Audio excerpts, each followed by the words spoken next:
at the top, at the tip top. Are you just bragging? Yep.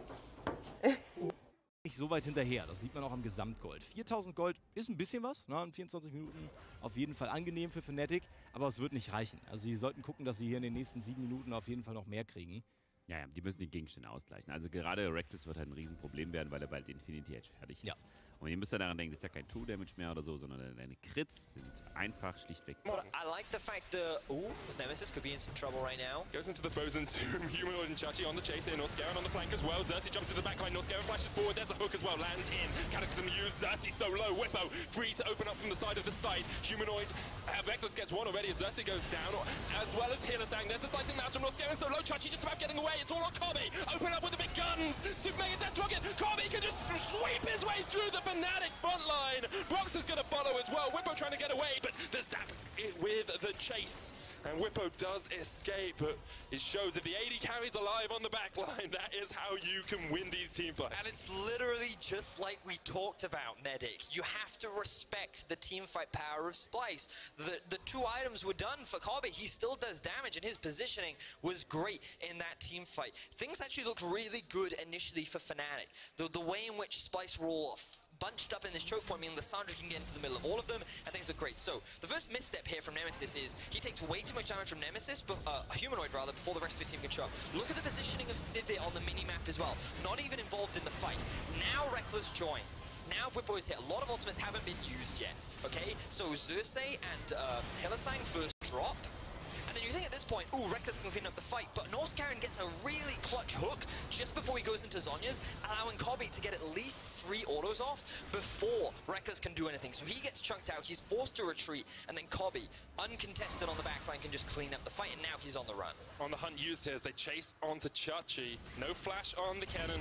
Nemesis with the wind spike, that is going to be a very dead cannon, but Fnatic able to answer back. They keep doing this, they keep finding little picks, and we talked about how both the teams, after those first set of towers go down, have been a little bit lackluster. It's going to be another 40-minute game, Medic. It's going to be another 40 I want it, Eddie. I want 40 minutes of this. AD carries just pew, pew, pew, pew, pew, pew. So, Fnatic just going to start the Baron up here.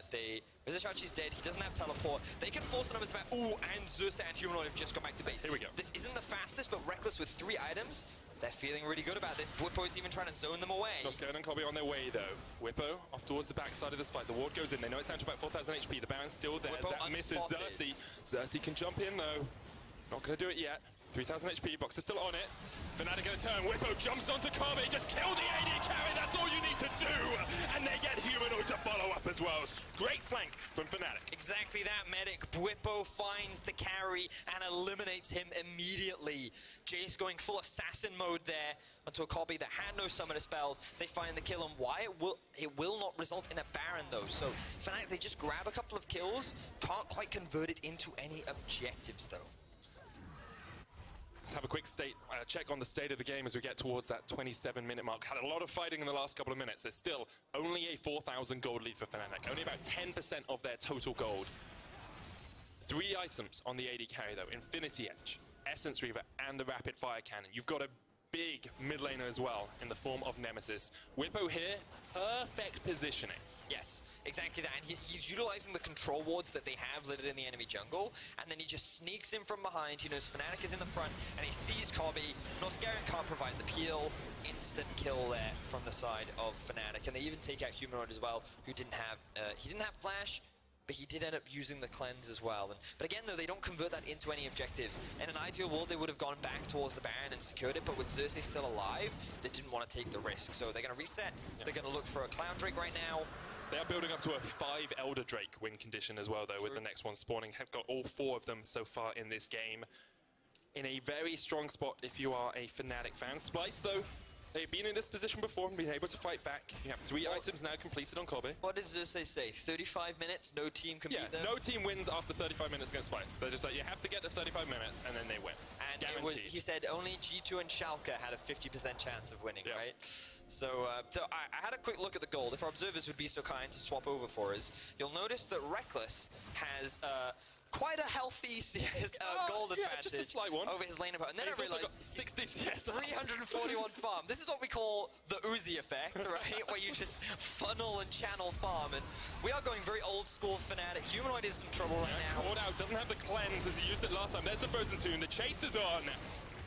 And the gotta go fast comp from Fnatic gets themselves another kill. Yeah, and Splyce just keep getting caught out from the side of Fnatic. We've seen this multiple times from Humanoid and Vizicachi. With no summoner spells, they're not showing enough respect to the mobility that the Civic can get, and paired up with the Lissandra as well, huge pick potential on the side of Fnatic. So now they can look to go threaten the Baron once again. Here we go, Chachi chased across, misses the accelerated shot blast. There's a Glacial Fissure. Chase in from Nemesis, but maybe Hillestack's gone too far because Slicing Matchup's gonna come down. Already Chachi down, and now Reckless just opens up with those boomerangs. Needs one more connection on Xerxes for the stun. Kirby! Holy hell, that was a shit ton of damage! Nemesis under the tower as well. There's the Cataclysm. That's a kill onto Xerxes. And Fnatic just clean up in the top lane. Beautiful stuff there from the side of Fnatic. They find themselves 3 quick kills. Humanoid is respawning, but the jungler is gone, which means that Fnatic make their way back towards the Baron, and this should be a very easy objective for them to secure. Easy pickings for Fnatic. We wondered if they had enough engage in their composition when it came through the draft, but that Lissandra pick is working out wonders for them. Teamed up with the acceleration gate, teamed up with the on the hunt. Fnatic get the Baron 30 minutes in, and they are looking in a very healthy spot. Yeah. Splyce, they haven't been able to stall out to that 35-minute mark. Fnatic have been in full control of the game so far, and while Splyce did find that one successful team fight, they haven't really been able to convert it anywhere else on the map, and a large part of that is just Fnatic finding pick after pick after pick, and now Reckless 6, 1, and 3. He's sitting on just under 16,000 gold. 4 items have been completed. This is the Reckless of old. This is the Reckless that many Fnatic fans were waiting to see, and he is one of the highest levels in the game. Fnatic looking primed to take this game. I think you could even say this is the Reckless that he was waiting to see again. You know, at the start of the split, he was saying, I need to be the one to step up and carry. He's doing that for his team this game, but all of Fnatic's team has played exceptionally well. Broxah with the early game jungle pathing to lock out Xerxes. Whippo, after being put behind in the top lane a little bit, just continues to wail away on Chachi. Whippo brings down the hammer, can't quite get the final shot, and maybe he's overextended. Flashes for it. Xerxes behind him, but look at this. They're both just running away from the chase. Whippo on the chase. There's the redemption as well. The hook comes out. Whipper will be kept alive with that redemption. Here comes the chase from Nemesis. That's 1. Frozen Tomb used on himself. Keeps himself alive for the moment. Shut down from the Jinx. But here comes Hillestack with Glacial Fissure. Gets a double knockup. Noskaven has to flash away, but Humanoid's already done. Kobe chased underneath the tower by Broxah. And Fnatic aren't stopping. They continue their onslaught. 3 members are dead on the side of Splyce, and Fnatic still have 4 members primed and ready to go. The Baron buff is in their back pockets, and there are plenty of minion waves for them to just look to try and end the game right now. Just looking for that push in the mid lane. Still a minute and a half on that Baron power play. Our Baron buff, they're just going to go by the numbers, Vedius. We said we wanted to see it. They're going to go up towards this top lane inhibitor as well, and can even just push in with the rest of it, because you've still got 30 seconds on Humanoid, 9 seconds on Chachi. Fnatic looking to secure their 3rd win of the split. For now, they'll back away, but you have to feel they are very close to seeing that victory screen. Playing this one full tutorial style. Fnatic looking good. Splyce, unfortunately, they've kind of ran out of options at this point in time, and you can see here Vizicachi, he didn't have his ultimate available. He held onto the flash for as long as possible. He doesn't get the lantern from Noskaven, and the rest of Splyce are like, okay, Fnatic have teleport, they have the ability to collapse. We just want to get out of this situation as fast as possible. And they think, oh, they can kill Whippo, but that redemption buys them a little bit more time to get that extra damage out onto Xerxes, and then Xerxes is Nemesis rather is able to get to safety while the rest of Fnatic clean up the fight. Look at that level disparity between the AD carries as well. Reckless is 17, Kobe is 14. Funneling all of this CS, all of this gold on towards Reckless. We saw it work for Fnatic in the past. It seems to be working out incredibly well for them again today. And the funny thing is, Kobe hasn't even been farming poorly. Yep. 335 10 a minute, right? 33 minutes. 10 a minute is good. Fnatic have just funneled all their resources into Nemesis. Sorry, not Nemesis. They funneled them all into Reckless. He is looking good right now. I don't know if Splyce really have enough wave clear to be able to stall this one out, but we'll see. We'll see. I don't know if Fnatic need to play towards the Cloud Drake that's currently alive. There's 3 exposed. Wow, everything is gone. They can just keep pushing into the base. Eventually, the Super Minions should overwhelm Splyce, and Splyce is going to be forced into a fight that they should be able to win. Here we go. Fnatic in the base, Glacial Path comes out from Nemesis, just forcing Norscarin away, but here come the super minions. Double minions in each way, bottom mid pushing in, there's the on the hunt, they're chasing them in, there's a Glacial Path as well, not quite gonna connect. First Nexus Tower the target, Whippo trying to get a bit of damage down there, Xerxes goes in, but Norscarin's so low, Glacial Fisher lands, once again it's Humanoid that's caught out, Xerxes jumps into the backline, Nemesis and Hittersang have gone all the way onto the backline of Splyce, and they get two. Reckless is dominating, easy picking for Fnatic, only Kobe survives, and they can't quite clean him up in the base, they get him anyway! Fnatic with the ace to round it out, and they are back to winning ways. Great game there from the side of Fnatic. Very clean from start to finish. They had one bad fight, but outside of that, everything looked good. Yeah. We saw great teamwork. We saw a lot of punishes. Every time Splyce made a small mistake, Fnatic were very quick to react to it. They seem to have found a draft that works out nicely for them. They played a lot around the bot lane. Sure, Whippo had to kind of suffer a little bit as a result, but he still made it work exceptionally well. Fnatic looked very, very good this game. And unfortunately, like, we didn't talk much about Splyce because it felt like Splyce didn't really do that much. It just felt like every time that they tried, Fnatic stopped them. And it wasn't like Xerxes wasn't active in the early game. We saw at least 3 ganks from him in both bot, top, and mid. But he could never translate it into anything for the side of Splyce. That meant that they really would have used that.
In the early game, you guys focus so much on objectives, even though it hasn't been your good side lately. How did you make all this happen, especially against Splyce?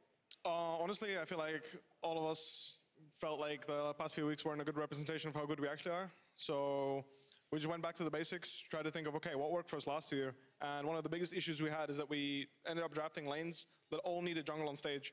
So in this game, for example, you have Lissandra, which is much more self-sufficient. Jace is a really good matchup where he doesn't need as much jungle help.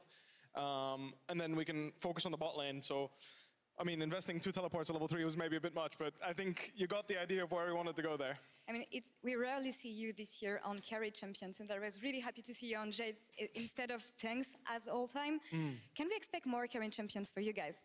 Like I said, I think what's most important for us right now is that we actually identify like how many lanes we want to play around, because I feel like we were drafting, even when I was playing a tank, I need some jungle pressure, right? I need some help to play those tanks. So we feel like some of the carry champions like Jace, if he has a good matchup, he can do his own job, right? He can be self-sustaining. So in that sense, yeah, I think I'll be playing a few more champions that are good on their own. Let's get back a bit in the game. You guys dropped a team fight, setting up the vision at Baron, maybe being a bit hasty here. What was the communication between you guys at this moment to just grab back the game in your hands? Honestly, it was really hectic because after we lost the fight against the Jinx, when she flashed in and killed us all, it was pretty scary to play the game. We weren't sure what was going to happen, but all in all, we were just really focused on the summoner cooldowns, and we knew that with our comp, if we just ran at them with Sivir speed, then we would kill either any of them up front, because the only frontliner was really Jarvan. So honestly, we just at some point we were just, why don't we just run it down and just go on these guys? And last question for you. I was talking to Broxa before the game. He told me that you needed confidence, a bit more confidence. Is it finally the win that's going to give you confidence back and reach playoffs? Honestly, I think it will help a lot for my other teammates. Okay. For me personally, it's like an extra boost because I got to do it on a champion that honestly I feel like most people considered me to be good at in the past, but I never actually got to translate on stage. Every time I played Jace, I feel like I was lackluster. And even this game, I honestly, my laning phase was very poor, but you know, I pulled it back afterwards, and then I got some value out of the Jace pick in the later stages of the game, surprisingly. And you managed to pick it up again in the end, so congratulations again on this one. And for more on this victory, let's send it back to the desk. Thank you very much, Law. Congratulations to Bwipo and Fnatic. I think for Bwipo, helped a little bit that Chachi's Kennen left a lot to be desired, I think, especially in the later stages of the game. All I'm hearing from you guys is excuses don't look right so now. smug. Don't look so smug. Of course, yes, you predicted the Fnatic win, and Ender, I think you and I were saying that had we heard Brox's interview pre-game, we'd have been a little more confident. But tell me, what went wrong?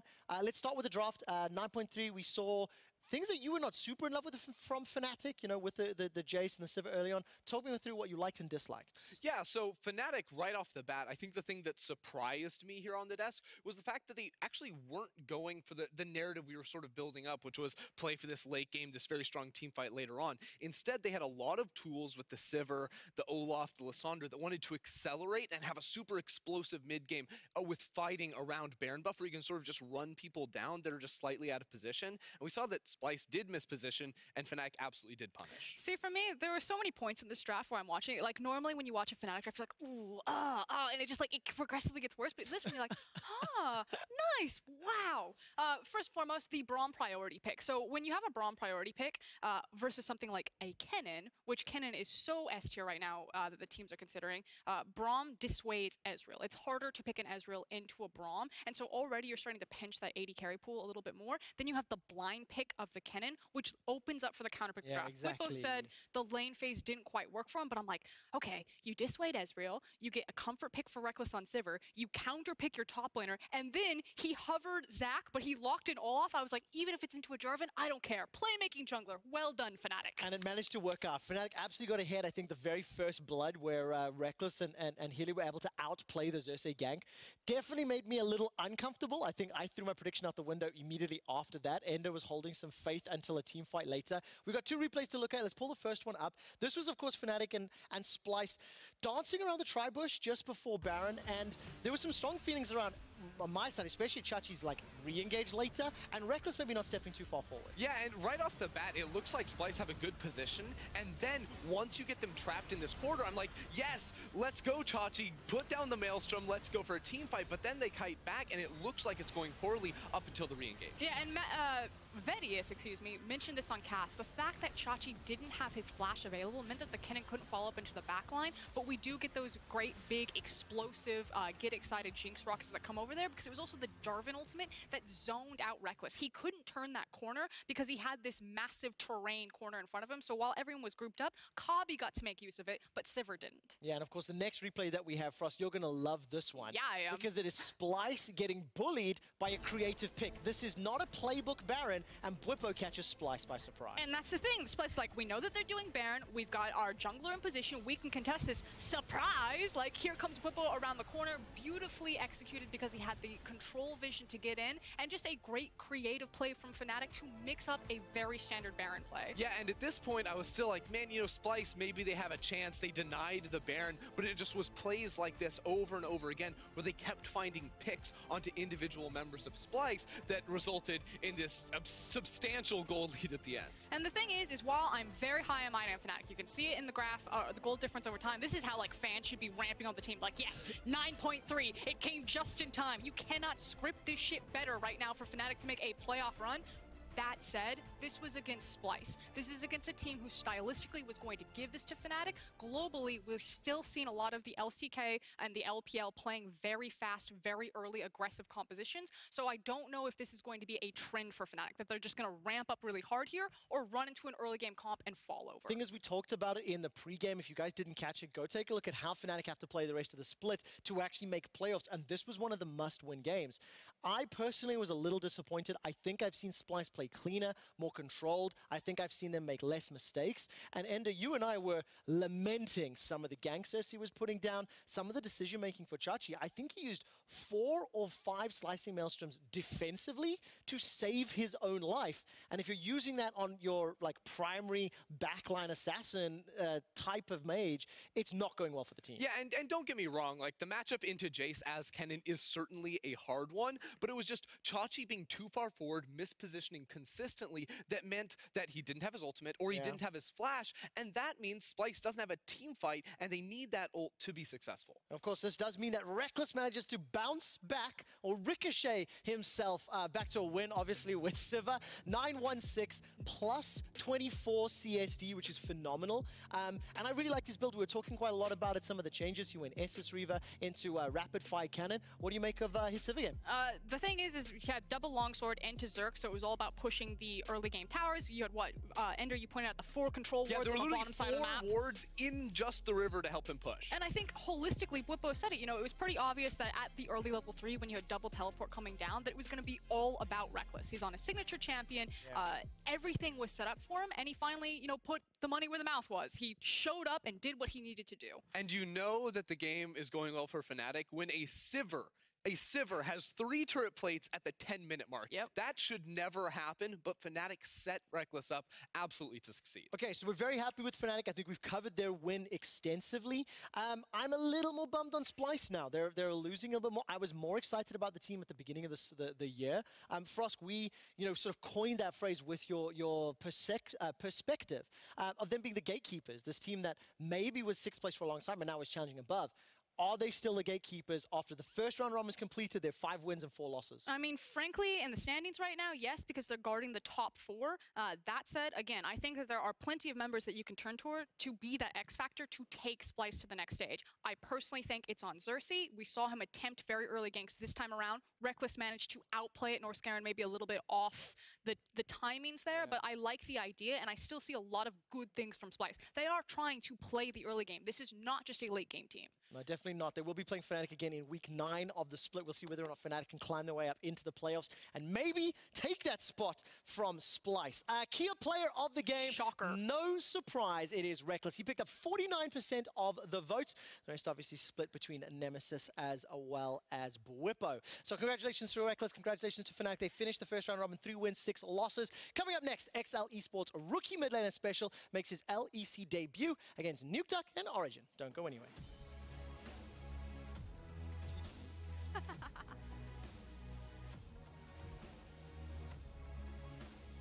Double TP burn here. Remember, Norscaron almost stunned up. He will get locked down underneath the tower, and that's the blood to Fnatic. Humanoid. Reckless gets one already as Xerxes goes down, as well as Healer sang. There's a slicing mouse from Norscaron, so low Chachi just about getting away. It's all on Kobbe. Open up with the big guns. Super Mega Death Rocket. Kobbe can just sweep his way through the Fnatic front line. Fnatic in a turn. Whippo jumps onto Kobbe. Just kill the AD carry. That's all you need to do. And they get Humanoid to follow up Spinning her. No flashing. No flashing. No flashing. She's one HP. Good job. Good job. Down there, Xerxes goes in, but North Scammon so low. Glacial Fisher lands. Once again, it's Humanoid that's caught out. Xerxes jumps onto the back line. Nemesis and Hittersang have got all the way onto the back line of Splyce, and they get two. Reckless is dominating. Easy picking for Fnatic.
It's ready for you.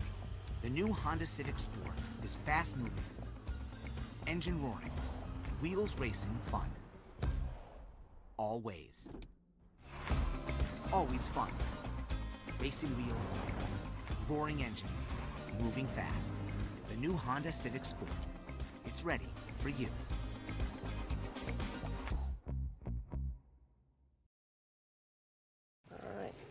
And I'm looking at you, right? Yeah. Okay. Can you tell me the role that the microwave plays at Chipotle? We don't have one that plays no role. No role? No, we don't microwave anything. Cool. How would you describe Chipotle food? I say real because we cut it all fresh every day, and I think for me that makes food real. We do it by hand. So it's real. That's all you gotta know. Where does can openers and microwaves come into play here? Can openers, microwaves, there's no place for those here. Those are the only guests that we do not welcome here at Chipotle. Oh. The chicken always seems to be a big favorite. People love it. You're not pulling it out of a box, you're making food. Yeah. I like being able to put pride in my food and pride in my work. You get to walk right in. You see me making your chicken. This is going to be in your bowl. This is it. This is it. This is it. What makes Chipotle food different?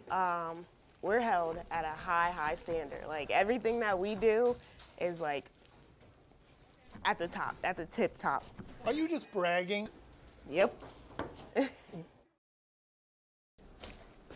That's the guac smasher? The guac smasher. You know what's in all of this food. Yes. Onions and cilantro. Get all those ingredients in there. It is fresh. Fresh every day. How would you describe Chipotle food? You could taste the difference. It's fresh. I don't think people realize that every morning we come in at 6 a.m. to prep the food for the day. Every day? Every single day. Okay. Looks good. Yep. Straight from the farm and straight to your burrito. You've taught me how to cut a green pepper. I never knew how to do it before. I'm happy Yeah. I could help.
Welcome back to LEC Spring Split, where Special is ready to make his debut in the mid lane for XL Esports against Origin. Before we get into the teams and the matchup, let's hear from the new mid laner himself, as Law's standing by for a chat.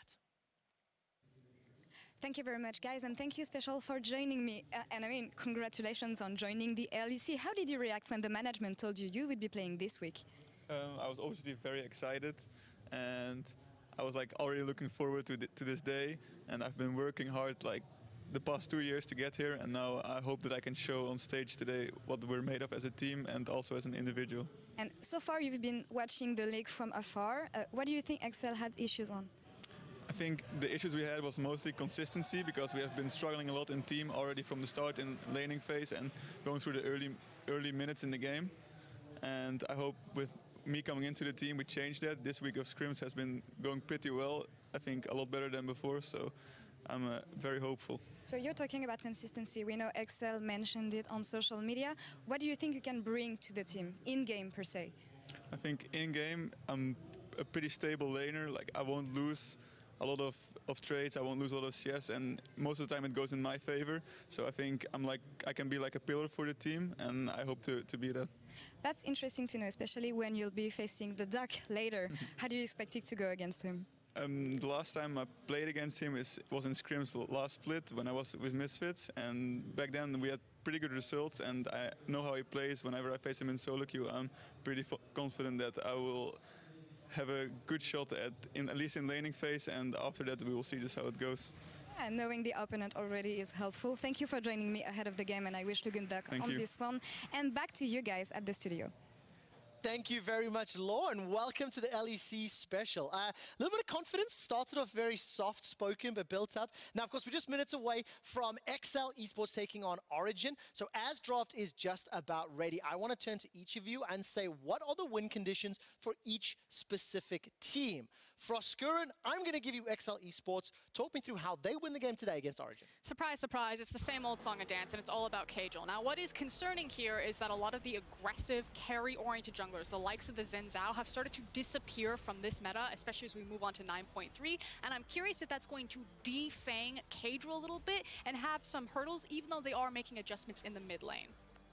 And the next point, let's talk about Jeskla, 9.3, 80 carry itemization. How does this help or hurt him? Well, one of the better games that we saw from Jeskla was him on the Sivir. It makes it that much more viable of a pick. I think you need a late game insurance policy, and I haven't seen Jeskla step up to be like a hard carry Han Sama, so it makes sense that this should band-aid maybe some of their lacking marksman potential. Keeps it nice and simple for me. Look at jungle, look at marksman. Now let's turn to Origin. Ender, new to the stage, how do Origin take down XL? Well, Trevor, Origin in the first 3 weeks had 13 solo deaths. Last week, they only had 3. It looked a lot better from them. So we need to see Origin keep those solo deaths way down like they did in the last week as they were on their rise. And the second thing is that you just want to get a counter pick for Nukeduck. Look, this guy has just demolished rookie mids throughout his career. I want to see him in a winning matchup so we can just take it to Special on the Rift and show him who's boss. Yeah, and that was the exact strategy that Origin picked when they decided to face Fnatic and Nemesis. Like, Special, welcome to the LEC. It's probably going to be an uphill climb because you are against the Duck. What I really like is Special has said, I have played against Nukeduck in scrims, I have experience, and he's quite confident. Let's see whether or not that confidence works on the Rift. Origin are coming off that massive 2-0 week from last week, and see if their success continues today against XL Esports. Thank you very much, Quickshot. And I'm looking forward to this game, I have to admit. Origin versus XL, I think it's going to be a spicy one, especially since Origin won against Splyce, Schalke, sorry, last week. For me, expectations of this should actually be pretty one-sided towards OG, because you kind of look at how they played last week and they looked clean, very clean. They even got a very convincing win over Schalke.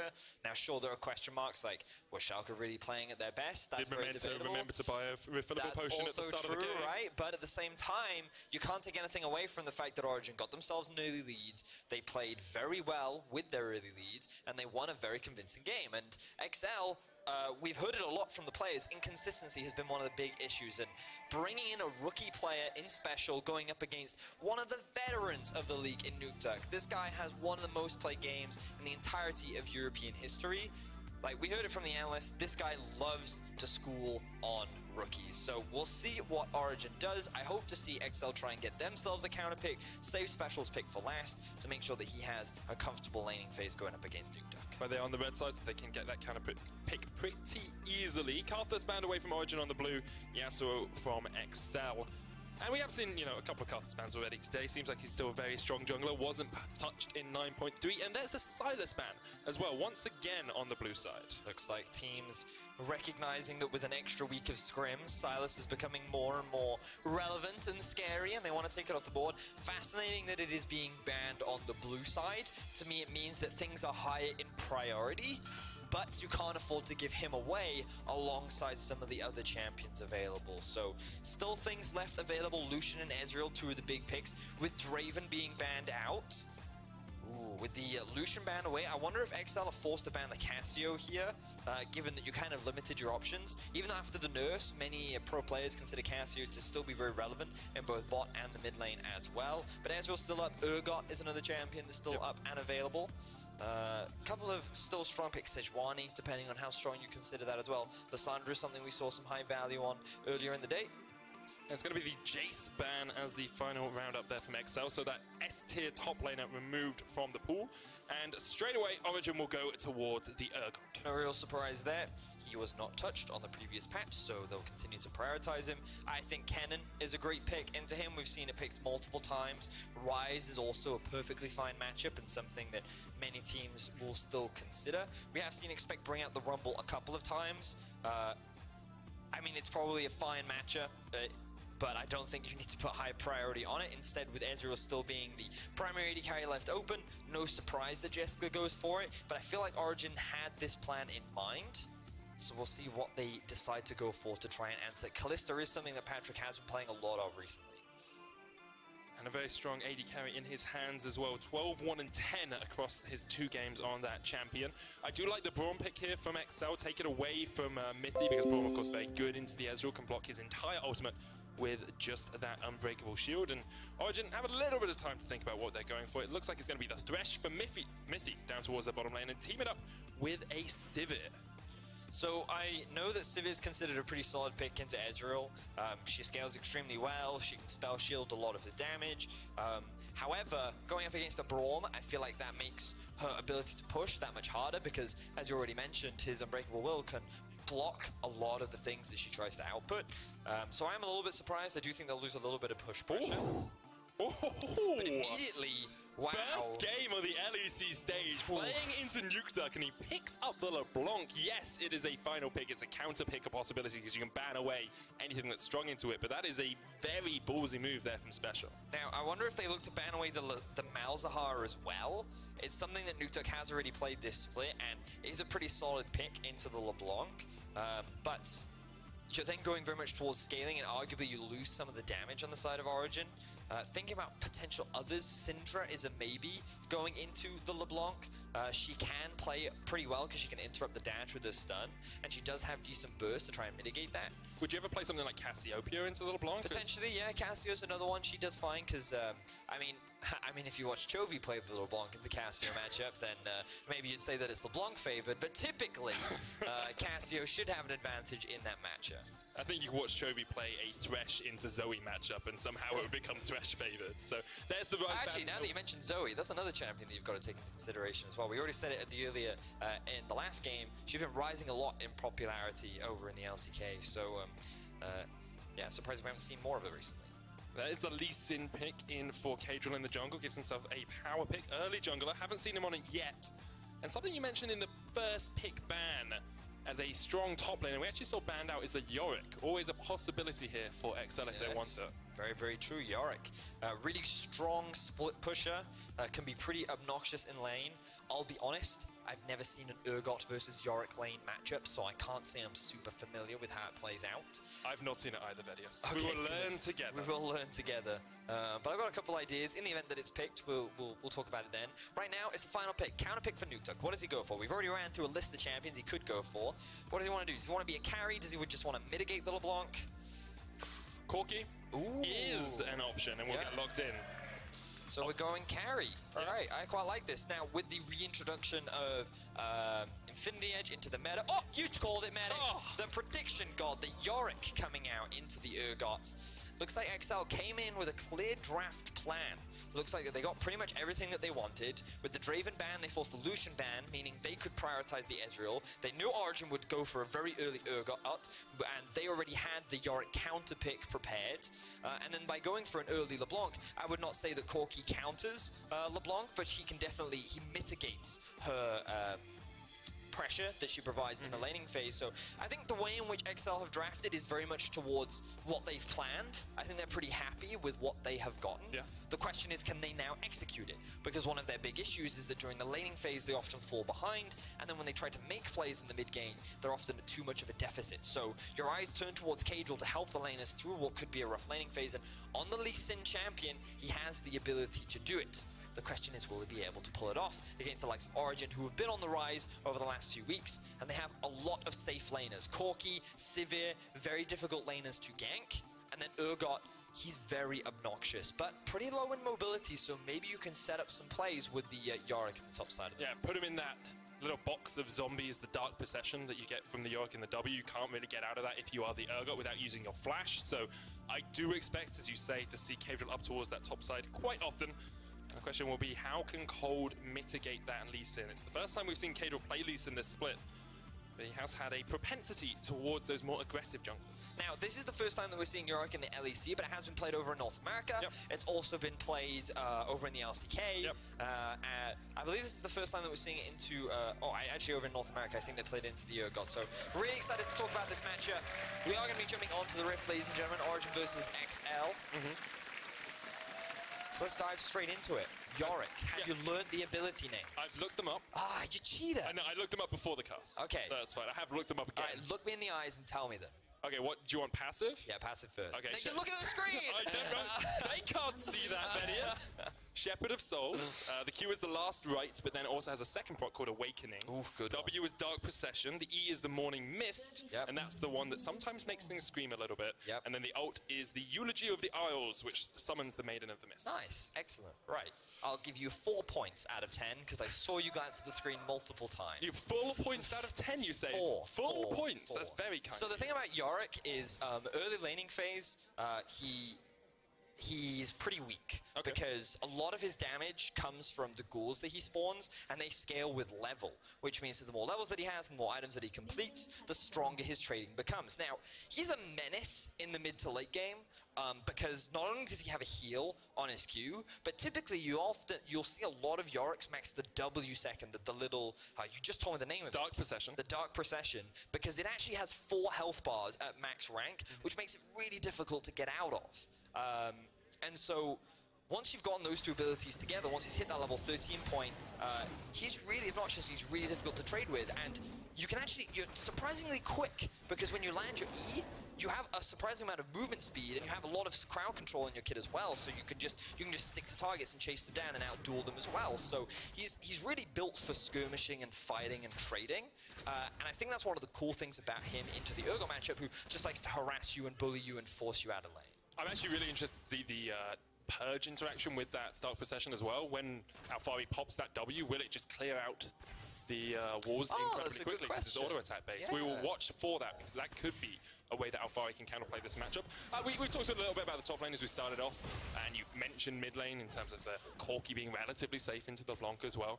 Bottom lane, I think it's going to be pretty much a farm fest early on. I don't really expect to see too much action down there. Well, Jessica and Kasink have already gotten the early level 2, and the thing is that we talked about early levels. I think, if my prediction is correct, yes, Kasing has actually gone for his shield, his E, second, which again mitigates a lot of the pushing power of Patrick. And so as you can see, the wave clear is not as strong on the Civic. Kasing way overextended though. The Ignite comes out. Doesn't matter about the wave clear. You can just farm champions. Mythic gets first blood, and Origin on the board. So he just completely ruined my point, as he ends up dying in the 2 versus 2. He tries to mitigate the wave clear from Sivir, and he then loses it once the hook ends up landing onto him, so he then doesn't have that damage reduction. And Patrick and Mithy find themselves a 2v2 kill. So kind of classic XL fashion, falling behind in the laning phase. Yeah, especially that bottom lane. But Jesco does have the Kleptomancy, so he'll be able to farm up a little bit of gold even without Kasing being there. Kadril's path towards this bottom side. Let's have another look at this, because honestly, this is just Kasing totally misplaying. Yeah, the thing that surprises me is he wouldn't run behind his own minions, because then they can body block the... and he had flash. For him.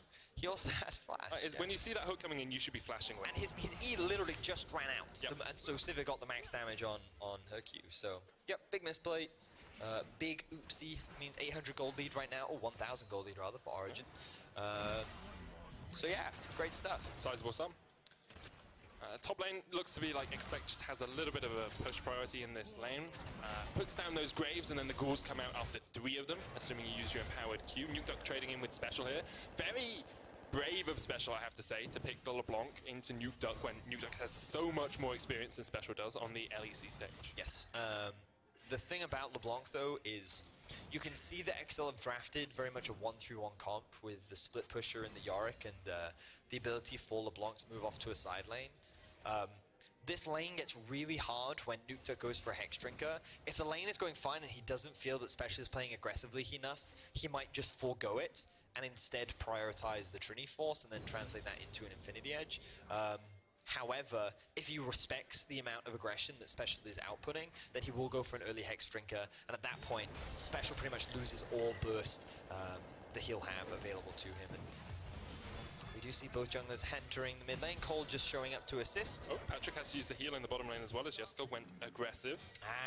Mithy actually went up for a roam towards the mid lane, maybe punish Special a little bit. And there were 2 wards from the side of XL behind the Dragon Pit that Cold is walking over right now. So XL were able to spot that one out and force a summon spell out from Patrick. So good stuff there from the side of XL. Definitely, as Kadril actually looks to be ganking the top lane here as Alphari maybe a little bit too far pushed forward. Kadril jumps in, and Alphari uses the disdain to get away the E on the Urgot there. So no real action for XL in the early portion of the game. Maybe expected Kadril to have a little bit more impact on the map. It seems to be cold. It's alright, we're 5 minutes in, mate. I want more action, Vedius. I mean, that's fine. I mean, not everyone double teleports into a bot lane at like level 2. But yeah, I think things are going fine for XL. The fact that their 2v2 died in the bot lane is obviously not great, but that was then somewhat mitigated by the fact that Patrick was left alone in a 1v2 and Jesco could actually build up a bit of a CS advantage. He's now going to come back with the Sheen. He also has teleport, so we can just TP back 6 here though. Expect puts him in the box. And the boxer will be clear. Oh, so there you go. His W doesn't just proc. But was his W still active when he was in there? I think so. Oh yeah? So that's what I think, yeah. Well then that's cool. That's a good way for Expect to keep Alphari under wraps. I mean, you'd also think that they would have noticed that as pro players and been like, this matchup probably isn't that good. Maybe. He can just clear out my W almost immediately. The other cool thing to know about Yorick is he has kind of had a number of buffs. One of the big buffs that he's had is his R is now pretty much permanent, which is really annoying to deal with, because you can just kind of let her free and she'll just run off onto a side lane and she'll keep pushing until she dies. So something I'm sure many solo queues have experienced, probably in recent history. But yeah, she just sticks around in lane and her trading is really strong and obnoxious. And you can actually choose whether she stays near you or whether she just walks down the lane now as well. Yes, exactly that. So, I want to just talk a little bit more about the new mid laner for XL. Special, this player that's been around the Challenger scene for quite a while, has played Misfits Academy last year, was a sub for the Misfits squad, played on one of my favorite teams ever called Burger Flippers. He's from the Netherlands, and I actually believe that his family are here in the audience today to watch the debut of their son in the LEC. They're filming it. Very, very cool. You can get the VOD later if you want, sir. It's on twitch.tv/Riot Games.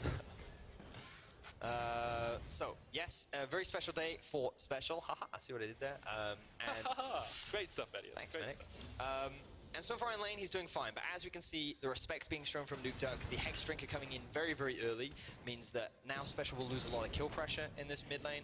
If Kadril comes, they still have the ability to shut down Nukeduck, but I kind of want to see Special roaming. They have vision set up in the topside river, so if anywhere, topside would be a good place for him to try and roam. So then where are the points in power that XL might be waiting for this LeBlanc? Like, are they waiting for her to get her first completed item, or can she just start roaming straight away? Luden's Echo is the usual go-to. Look at that damage coming out from the Yorick. It's a very angry maiden. Yeah. Luden's Echo is normally the go-to point for most LeBlanc players. I feel that once she has that item, she needs to be doing something. And it's not like she falls off. She's quite fortunate that there aren't that many tanks on the side of Origin, but there are a lot of ways to interrupt her, which is something that she will have to be careful of with things like the Thresh Hook and the Flay and the Gragas E and the Spell Shield and the Corki W. Yeah, this isn't a fun game for LeBlanc. There's definitely a lot of things that are just very obnoxious for her to try and get her usual playstyle on. Really good secure there from Kadro, though. No vision from the side of Origin, so Kadro able to sneak away that Infernal Dragon. And we're looking for these first points of power, these first item pickups maybe for Excel before they can really start doing some more on this game, because they're about 500 gold behind, but I don't think they'll be too upset with the state of affairs. Yep, not the end of the world. Origin do have very good scaling. Corki and Sivir used to be a big, powerful duo. Corki and Ezreal was an old duo as well, the double Trinity Force duo. But basically once Corki has Infinity Edge and Rapid Fire Cannon, and same thing for... and Trinity Force as well? Ah, yeah, sorry. I just assumed Trinity Force is a staple. Yep. My apologies. You go Trinity Force into Infinity Edge, into the Rapid Fire Cannon, and then Corki hits like a truck. Remember, he also does 80%, I think, of his damage is magic damage, or gets converted to magic damage, rather, meaning that he's really, really annoying to itemize against. Super tough, especially when you have something like a Sivir on the team as well, who just has so much arm, like she does so much AD, so much physical damage. So really, Origin waiting for the 3 items. Excel, you're looking maybe for a little bit of roaming from Special at 1 item. Jessica will be going to 2, 3 items on the Ezreal as well. He's still just as powerful as he was on previous patches. Ooh, look, Medic, look. Trading, top lane. Sorry, I get really excited about top lane. I mean, it's trading, jungle. Oh, jungle, trading, Minty flashes in, that's the play as well. Kadro looking for the jump across the wall, the hook comes out, Kadro ignited, the barrel to the back. And that is an easy enough kill for Origin. Man, I feel like people have just forgotten what Sivir Ultimate does. It's the super go fast special. Looking for the solo killer on Nuked Up, but the Hex Strength Shield will keep him alive. Alright, so keep your eyes on the Flash, QW, Ignite. That's enough to kill. I'm keeping my eyes on it, Vedius. Flash, QW, Ignite! It's not quite enough to kill, but here comes Cold, flashes in. And Cold will belly bump his way to second kill of the game. The fact that I read it meant that Nuke Duck read it way before I did, and he was just sitting there waiting for it. He said, Cold, you need to come mid lane. Special's gonna try and kill me. I'll bait it out. And the Flash W comes in from Special, and he ends up getting punished for it. He's gonna lose this whole wave, and yeah, very, very good read there from the side of Nuke Duck. Unsurprising, considering he's played 284 games, 255 games, sorry, on the LEC stage. He's also just played a ridiculous amount of LeBlanc, and because I was looking at it from Special's point of view, and I was like, I have enough damage to kill this Corki. Yeah. I just need to wait for my W to come